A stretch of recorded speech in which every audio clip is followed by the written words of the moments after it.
Watching that video in full speed as that minivan, as you saw in front of a grocery store out in Cincinnati, plowed through a couple of folks, one being a target and the other just being a guy.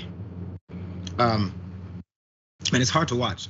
So let's get to some details of what happened and how absolutely minor of an issue this was that led to all of this.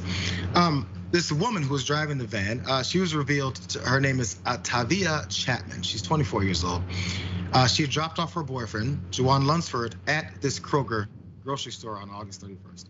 And while he was inside the store, Dieters, who's one of the detectives I think said, Chapman went through Lunsford's phone and found what she considered to be inappropriate texts between her sister, and her boyfriend who was in the store.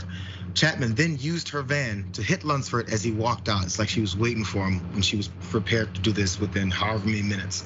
So walking in front of Kroger at the time, as Khalid was an innocent bystander. His name was Christopher Griffith.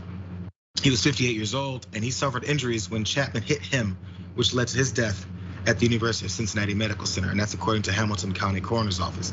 She took this 3-ton vehicle and plowed into him and plowed into Christopher Griffith, who was the innocent man walking with a cane across that crosswalk. Her boyfriend only suffered a broken leg, not that that's an only, but versus the man who died. He suffered a broken leg in the aftermath.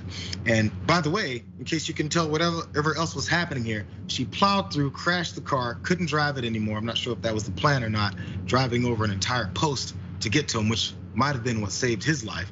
But she then has an infant daughter inside of the car as well. So details on that. While Chapman was out of the vehicle, she left her and Lunsford's 8-month-old daughter in the car. Her car was disabled, is what Dieters explained. She exited the vehicle, leaving her 8-month-old baby in the car, and proceeds to go to her boyfriend, who's on the ground, and start beating him after he had been run over by the car. So Jackson, these are the charges that she's looking at, partially because she left her child in the car. Dieters said that the grand jury chose to indict her on child endangerment charges, first off for driving like that with the kid in the car, on top of the charges of aggravated murder, felonious assault, and attempted murder. And she now possibly faces life in prison because her boyfriend was sending inappropriate texts to her sister. You could see her go into the sink and take out a large red bottle and pour a little bit into the cup. Dr.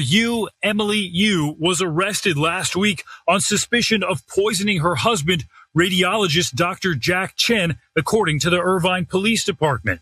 His attorney says Chen was diagnosed with gastritis earlier in the summer and started wondering if it might have a sinister cause. He also started to notice that there was a chemical taste in what he would make in the morning as a he calls it a tea, it's a hot lemonade. In July, setting up a camera to see if his suspicions were correct. So Dr. Yu so knew what his pattern and preferences was and what he did in the morning that she slipped right in and was administering this poison. We don't know for how long she had been doing it. Seems like a story you'd catch like on Dateline, NBC or something after the fact.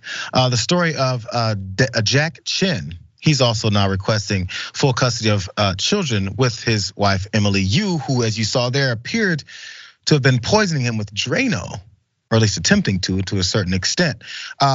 Chen says that her actions follow a pattern. I'm sorry, that Chen says that the actions of his wife follow all of this abusive nature that she had towards him and also their children, which is one of the reasons I think he wants custody. Here's more about that part.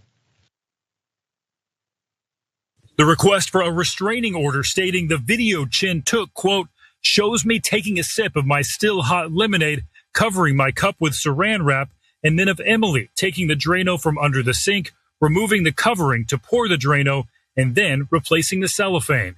Yu was arrested last week after Chen went to police with video evidence of 3 incidents in July. She was released from custody just 1 day later after posting a bond of $30,000. Chen obtained that temporary restraining order after the arrest, in it claiming Yu and her mother were abusive toward him and their 2 children for years. It was Dr. Chen getting on video her poisoning him that he finally broke the cycle of violence. So some of those instances of potential abuse and anger that Chen said that Yu was doing is described here. He says, when Emily gets frustrated and yells at the children, she'll commonly use a Chinese phrase that translates to, quote, go die. He said this in the filing, and that's according to ABC7. She also says to the children, your head has a problem. Your head is sick. Go blank yourself, blanking idiot, stupid blank, and get the blank out of my way. I think you guys can figure out what all those mean. So despite also having this video evidence, which by the way, Emily pointed this out, my producer Emily pointed this out. My man went to the cops, Dan, went to the cops with 3 instances, different times when he had on camera of potentially, allegedly his wife, Emily Yu, poisoning him with Drano. And Emily said, well, bro, it took you 3 times. You're gonna keep drinking it after you saw the video the first 2 times. But I mean, I guess he was committed, wanted to see a full pattern. I'm not sure if he actually drank it, but he definitely got her on camera doing it.